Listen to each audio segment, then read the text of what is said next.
Blanche-Neige, une histoire écrite et illustrée par Xavier Deneux.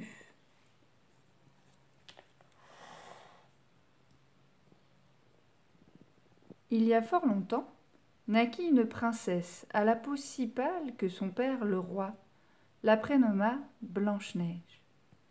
Sa mère mourut alors qu'elle n'était encore qu'une enfant.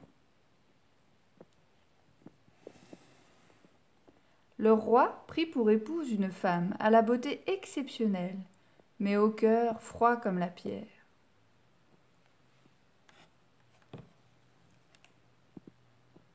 Chaque matin, la cruelle reine interrogeait son miroir magique. « Miroir, qui est la plus belle en ce royaume ?» Et inlassablement, le miroir répondait « Vous, madame la reine. » Ainsi flattée, la reine se trouvait fort satisfaite. Cependant, un jour, le miroir répondit « Madame la reine, vous êtes très belle, mais la plus belle en ce royaume, c'est Blanche-Neige. »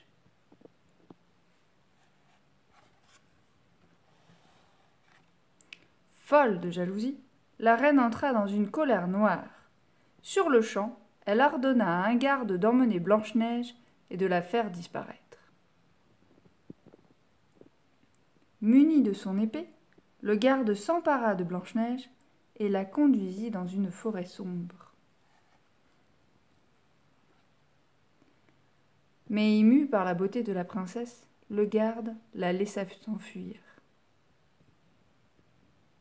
Blanche-Neige erra longtemps à travers bois, quand enfin, au milieu d'une clairière, elle aperçut une chaumière.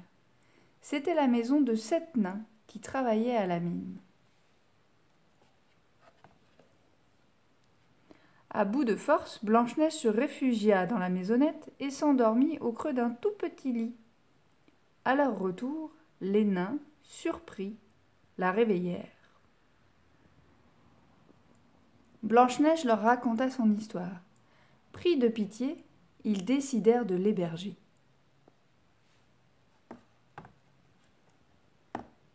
Pendant ce temps-là, le miroir révéla à la reine que Blanche-Neige était toujours vivante. Furieuse, elle prit une pomme et l'empoisonna. Déterminée à se venger, elle enfila un costume de paysanne et partit à la recherche de la princesse.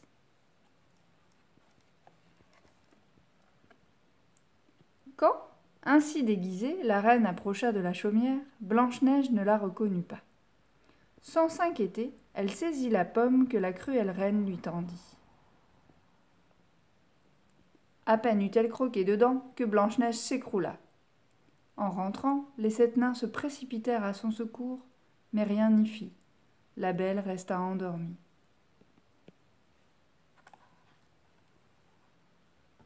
Quelque temps plus tard, un prince vint à passer par là. Devant la beauté de Blanche-Neige, il resta sans voix. Il ouvrit le cercueil de verre dans lequel elle reposait et déposa sur ses lèvres un doux baiser. Blanche-Neige se réveilla, tombant aussitôt amoureuse du prince. C'est ainsi qu'elle demeura la plus belle du royaume, au grand désespoir de la reine.